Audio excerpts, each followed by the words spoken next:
Welcome back to the Physique Development Podcast. Today, this is a very requested episode, and I thought we would dive into how to lose weight without tracking macros. Okay, let's hear it. Let's hear it. Well, everyone wants the freedom of not tracking, but I really hate to break it to you. Freedom comes from structure first. Oh, really? It does. Because if you've never tracked before, jumping straight into intuitive eating or intuition is like trying to play an instrument by ear before ever learning the notes. That's a good analogy. And a lot of times people just want to avoid tracking. So I thought we could kind of start there of talking about why people might want to get away from tracking to really be able to talk about what that looks like for being able to take a step away from tracking. And maybe your issue isn't inherently with tracking, but the way that you've gone about tracking. I think that'll be great for people to hear about. Yeah. So what do you say are some of the reasons that people want to avoid tracking?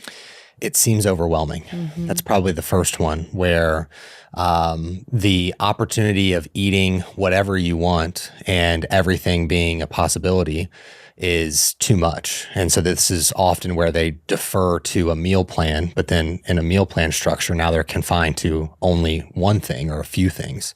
And so then they don't want either of those extremes, but it will require you to go to the extreme, I suppose, of all things are possible to be able to find that middle ground. I definitely think people find it overwhelming, or I've heard the word obsessive or tedious really drawn to it. And I think some of it also comes from just the thought of feeling that it's not fair or that they shouldn't have to.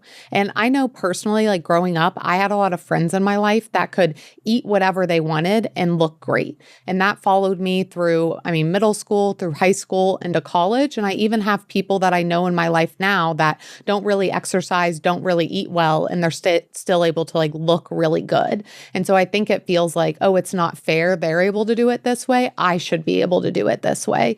And I think I had to come to terms with the fact that, well, nothing in life is fair, but it's also of like, if I focus so much on like, well, it worked for them when I know for a fact it doesn't work for me, then I'm just choosing to like go against my own biology, genetics, life, whatever you want to say, instead of just working with what I have. Well, I would say with the fairness of comparison to other people, like what other person are you actually eating with every single meal that they're eating? Like you are filling in the gaps of what they do within their nutrition. I know that Alex Earle is an easy one that everyone can kind of call to of she eats and goes out and does all this extravagant things, and then she's able to keep more of a petite frame.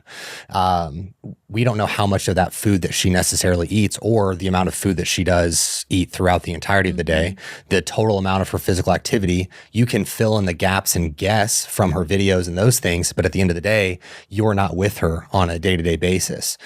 So I think that is just an unfair comparison for yourself to be put into. And within nutrition, hormone, so many of those different factors, you have to stay in your own lane. It's much easier said than done, especially if you're in a state of like consuming a lot of social media or things like that. And I also think that people associate it with dieting forever or like kind of being stuck in an app. And I know the age that we grew up in, like there was a lot of very popular diets, whether it was like the Atkins diet, the Beachbody diet, Nutrisystem, or like just going low carb. Like there was a lot of diets, and it was very much like skinny culture was the media. And so that was something that also, when it came to being conscientious or tracking your food, I feel like I subconsciously just connected it to like actually dieting instead of recognizing that I could track and be conscientious of my food without necessarily just doing it to diet. But that's also of all I wanted for multiple years was like to just lose weight. And so it felt like, oh, this is the gate, like this is the way I have to do it to be able to lose weight. Well, I would say that most people are introduced to tracking to lose weight. I don't think that there's very many people out there that are introduced to tracking to gain weight or to nourish their body. I'm in that group where I was trying to gain muscle and trying to add some body fat because I was a stick for a long time. And so it was introduced to me differently, which I think was a huge benefit to me in general. For sure. To have it just as a resource to expand my knowledge, to better understand nutrition, and to fuel my body was the nucleus of how I got into tracking. It wasn't until I had been tracking for 3 or 4 years before I started to do my first diet utilizing macros. And I think that also with that aspect of only being introduced to diet, that's the only way people use it. They use it to diet, then they stop tracking, and then they use it to diet again. And so it becomes this association of restriction, of tracking me equals restriction. If I'm going to track, I'm going to be restricted. I'm going to associate it with all of the negative aspects of dieting, and it just be like, oh, I have to do it to look this way, and it never have any positive association with you because you're constantly bringing that negative association into play. The other thing that comes to mind is a fear of failure or a desire of perfectionism, where with tracking macros and expanding your knowledge on nutrition, you're going to fail. And I don't even think that fail is the right term. It's just not hit your target potentially or mistrack things. Make mistakes. Yeah, like just you're simply just making make mistakes. Like when I started tracking, one of the things that we have talked about on here, I'll retell the story quickly, is that there was a turkey burger that we would go and get at the fresh market. And that turkey burger I tracked as just lean turkey. Ground turkey. And in reality, it was actually infused with mayo. And I was having 2 of those every single week, tracking them like probably 40 grams less of fat than what I was actually tracking. And the beautiful thing is that even with that, I was still able to see the body composition improvements because at least it was consistent. Like it stayed in, and I worked around and made adjustments within my calorie intake to only find out after that whole diet that, oh my gosh, this has mayo in it. I was wondering why it tasted so good. Truthfully, I always wondered why no other turkey burger tasted as good, or when he tried to make a turkey burger, how it just tasted like crap. It's just fascinating that I never noticed. Yeah. I also think that, and this kind of like goes in of like, they want food to just feel normal. Like, why can't I just eat? Like, why do I have this extra barrier to that?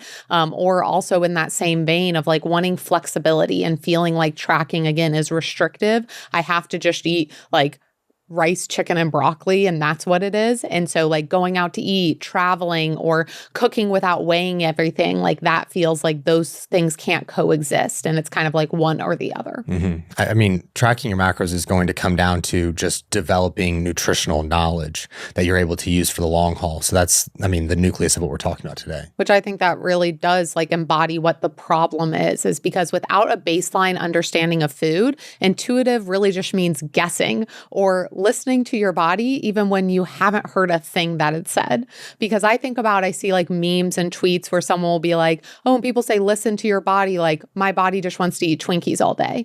And it's like, that might be what you're wanting all day, but you have truthfully never tapped in to understand what your body is telling you. Or there might be things that are at different levels in your body. Like there is an addictive aspect of food. And if you've only had these foods that are meant to be super palatable, super addictive, then that is going to be like what your body craves. And so I think that like that whole like listen to your body is honestly bullshit advice because most people haven't heard a thing their body is saying for the past 20, 30, 40 years of their life. And to expand on that, I think as adults, we run into a situation where the biggest challenge in our life becomes just handling the amount of decisions that we have to make every day.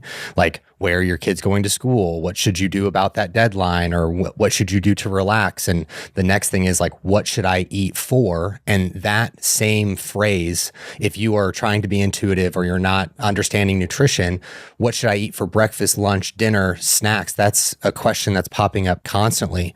And it's even followed by more questions of when should you eat? How much should you eat? And after eating, should I have eaten more? Should I have eaten less? Like there is a constant rapport that you're having to self-audit. And as you all can imagine, as you're listening to this, you're going through a slew of emotions throughout the day, like what's happened within work, what's happened within your personal relationships, what's happening with your kids. And those emotions are going to play a role in those immediate decisions if you're trying to constantly decide off of the cuff what you're going to be eating, how you're going to be eating. Are you sad? Are you angry? Are you happy? Like all those things are going to play a role in that immediate decision making. And how did you just see yourself? Did you walk past a mirror and not like how you looked? Did you wake up and your jeans were too tight? Now, all of a sudden, you're pulling back your food because of what you saw in the mirror, when in reality, it was because you didn't sleep all that well and didn't have a great bowel movement before you got going for the day. Like those things are not taken into consideration when you're trying to intuitively eat. And that is where a huge problem comes into play, that you're in this constant seesaw of just going back and forth, and you're driving yourself insane, adding way more decisions than you have to have on a day-to-day basis for the sake of being able to say, I intuitively eat, or I have the max flexibility. I can eat whatever I want. Because I mean, knowledge equals confidence. And without it, you're really just flying blind. Exactly. Like obviously, if you're just listening to this, you couldn't see me, but I was like obnoxiously nodding my head as Alex was just talking, because so much of that is so relevant. We see it in clients. We see it in conversations I have with people. And like, I see it in myself of like, truthfully, and I know this sounds dramatic, but one of the most exhausting decisions I used to make every day was, what am I going to eat? Yeah. Because truthfully, that exact monologue, those exact questions were always going through my head. And I actually saw a reel yesterday of a girl talking about how she was making oatmeal in the morning, but she really wanted a bagel. But then she was like, well, the oatmeal is better for me. And she had this whole internal conversation about like, should she feel okay eating the bagel versus the oatmeal? And how is that going to determine how she felt about herself the rest of the day? And I just wanted to be like, yeah, yes, that's the conversation so many people are having when they're trying to, quote, intuitively eat. And it's like, you just made your life that much harder. We talk about success a lot, and the way that you can manufacture an environment of success is like putting things and taking away the friction from it. And truthfully, one of my biggest frictions to eating was making the decision of, what am I going to eat? Is that food prepared? Do I need to go to the grocery store? Do I have all the ingredients for that? Do I have everything to make it? Do I have the time to make it? Oh, am I going to have leftovers for this? Well, what am I going to eat later? Oh, well, if I don't have this, then what if I have this? And it's just constantly happening. And it truly drains you so much to constantly be making decisions, not only just in food, although like, because if you're eating like 3 times a day, sometimes people eat more or less, but like that's multiple times that you're making those decisions. But it's also of like, if you're thinking, what am I going to wear today? What time am I waking up? When am I going to do this? Like that's constantly going through your head, and you don't have a moment of peace throughout your whole day. And it's also of like, because you don't have that knowledge, portion sizes are really sneaky. Like I would love to, we should probably do this as a video of have someone be like, what do you think like 4 ounces of meat is? And have them like cut it off, to be like, that was so off of what you actually thought it was. Because I've had people who think that they're eating like 1,800 calories a day. And then we go through it and it's like, you're eating 2,500 plus calories a day, but they thought they were being so like, quote, good and getting everything nailed down. And it's like, if you don't have that knowledge, like you don't have confidence in what you're doing, and you truly are just flying by the seat of your pants. And it's also something that needs to be recalibrated from time to time. Like the reality of, I have tracked my food for over 12 years at this point, maybe 15 years. And within that, I still need to go back and test of like, is this really what I'm seeing? Like, is this the right weight for this given food or what have you? Because if it's like, I just keep going, there's going to be a period of time where it just the skill starts to fade, and I just need to sharpen the tool a little bit. And often I can track for a week and then I'm right back and recalibrated and ready to go. And so that is something where just continuing to strengthen the skill is something that's important. Low reps is best. High reps is best. Fruit is so it's good. Terrible for you. You should lift heavy. High reps, carbs low are weight. needed. Keto Squats for are bad for your Squats knees. are great. You for your should squat ass to knees over grass. toes. It's fine. It fits my macros. Is for idiots. When there are so many mixed messages going around, it's hard to know what you should even do or focus on. But that's exactly where physique development one-on-one coaching comes in. You might have heard of online coaching or even hired a coach before, but we believe in teaching you the why behind what we do while truly taking your life into consideration. We want to train, educate, and empower you to reach your goals and help you to stop spinning your wheels and just finally feel good. And hey, we're here to help you look good too. You need you. Your health is your wealth. So join Physique Development and let us be the last coach you ever need. And when we talk about that foundation and to really talk about how tracking builds that foundation, it first teaches portion sizes. Like that is a huge thing I tell people when we get into tracking is like, this doesn't have to be for forever, but you need to have some awareness of what an average portion size is. Now, I will also say that like serving sizes aren't they're made up to a certain degree of like for the FDA, you have to decide on a serving size. It doesn't mean that you can never eat more or less than that serving size, but it is very helpful to have a ballpark on like, hey, what does 1 tablespoon look like? Because when I think about a tablespoon and I think about people doing a tablespoon of peanut butter or a tablespoon of butter, they are normally 3xing what the actual size of a tablespoon. And they're like, oh, that's a tablespoon. And it's like, especially with fat, those calories are going to add up pretty fast. Not that you can't have 3 tablespoons of butter, but if you are going for 1 tablespoon, like that is going to be a big difference there. And then it also just helps you understand what each food is made of. That's something I have conversations of someone will be like, well, what has protein in it? What has carbs in it? Like what has fat in it? And you're able to really see how they affect like your energy, your recovery, your hunger levels, and just be able to have like more consistent inputs to understand those. Because without that, again, you're really just flying blind. And you're like, well, I had a bagel this day and then I had a bagel this day, but maybe one day you had the bagel plain, the other day you had it with butter, cream cheese, and salmon on it. Like that's a completely different meal. But to you, you just clocked like I had a bagel both days. And so really being able to understand what each food is made of generally, and then understand how it affects you is like so powerful. And it truly does just help build that foundation for you. Well, I would add that it improves your self-talk as well. Without having the knowledge and having the base of this is what I ate, this is how much I ate, then you're in this spot where, okay, I don't like how my body looks and I don't have things to pull back on of exactly what I've done. It's just that, well, I've tried to eat better. And so now you're attaching trying to eat healthy with not the correct result that you're wanting. And that's going to be a negative loop within that. Well, I've been working out. And so working out no longer works for me, obviously, because what I see in the mirror. And it's like you were moving your body, you were shoving food down your throat, but you weren't actually eating well. It was just that was your thought of how you were trying to generalize all this. And so the more that we can get out of these generalizations, it's going to improve that mental dialogue that you have going on a day-to-day basis and get you out of your head and really into what's actually happening. Yeah. And stop assigning morality to food. Like food can't be inherently good or bad. And that's the thing that people are like you said, of like, I tried to eat healthy. What does eating healthy mean to you? Because for some people, it's ordering the salad at the restaurant. Sometimes that salad had way more calories than any other thing you actually wanted from that restaurant. And so really being able to understand what goes into that. So you're not just like putting random inputs in and then expecting this output. Like it streamlines it. It makes it that you don't feel like you're having to go through so much trial and error. You have data, you have answers on what that truly looks like and being able to see, because there's a lot of times that, again, salads are good, carbs are bad, this is bad. And when I talk to people who don't have knowledge around food, it ends up being like, well, I can't have that because that has a lot of sugar in it and I shouldn't have sugar, or I'm trying to stay away from this. And they start to see how I eat and they're like, how are you allowed to eat that? I'm like, because I understand food doesn't have morality. I understand that it's really about the culmination of these things and not inherently that burgers are bad or pizza is bad and salads are good. Like there's so much nuance to it that if you take some time to understand the different aspects of the calories, proteins, carbs, and fats, it's going to give you so much confidence, so much knowledge, and so much power in that to just build that skill set that allows you in the future to end up eyeballing, estimating, and self-regulate with success instead of it just feeling like, oh, I try to eat healthy and I never see results.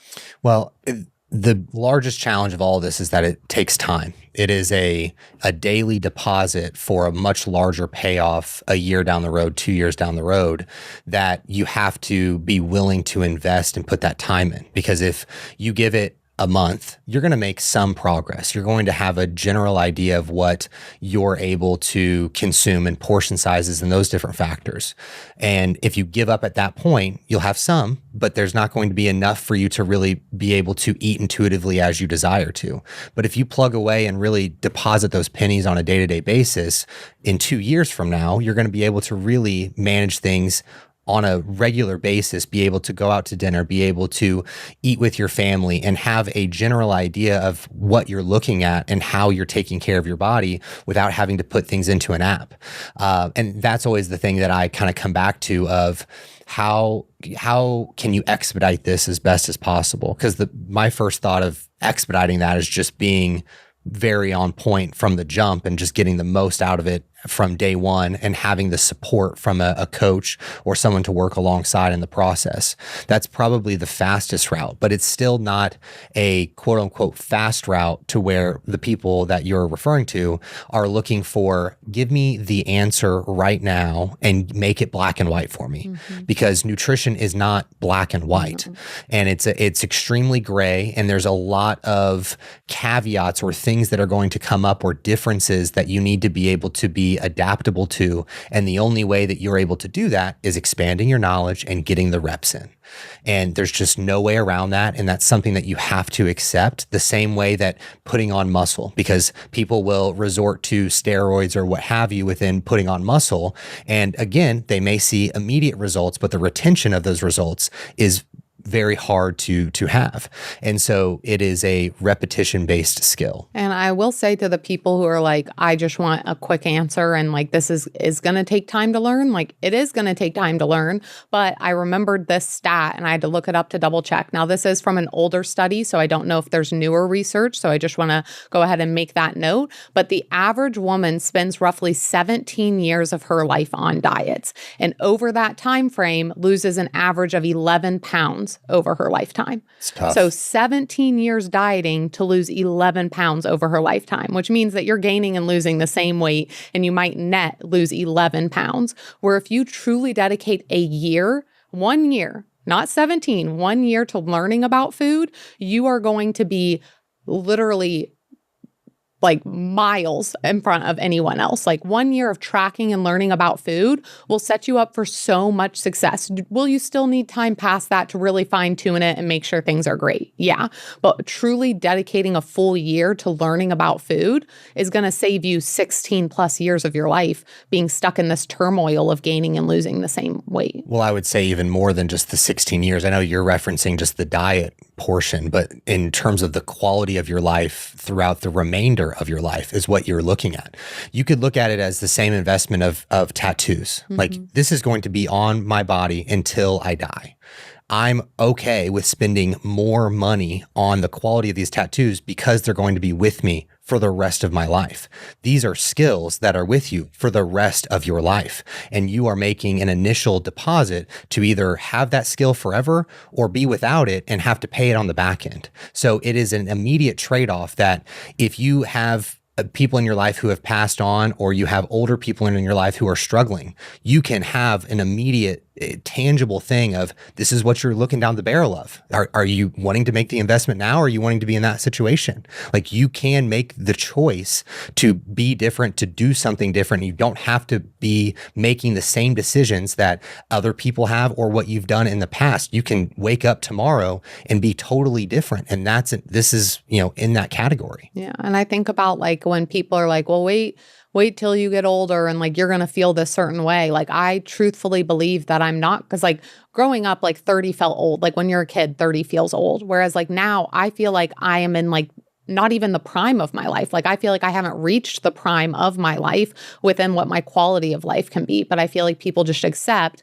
that's how life goes. Once I get to this age, I can't lose weight. I can't look the way I want. I can't feel the way I want. And life's just on like a downward trajectory from there. And that's really fucking sad to think about, that that's how people are viewing their life, where it's like, hey, if I can really just spend a year doing this, the ROI it brings back to me is tenfold of what I could ever spend on that time or money wise. Well, and just being able to prioritize yourself and your health. It's very easy to think about wanting to track your food or to put yourself in a better position with your health, and then be able to list off the 5 to 10 other things that you believe are more important or more pressing at that time, that once these things are handled, then I'll start to prioritize my health. And then if those things ever get handled, then you'll probably find another thing that needs to be more important than your health. And so you just have to step up to the plate and make the priority right from the jump and be okay with, this is not how I envisioned it necessarily to be, but I'm at least taking the first step forward to be better than I was yesterday. And that's literally all that it takes. Yeah.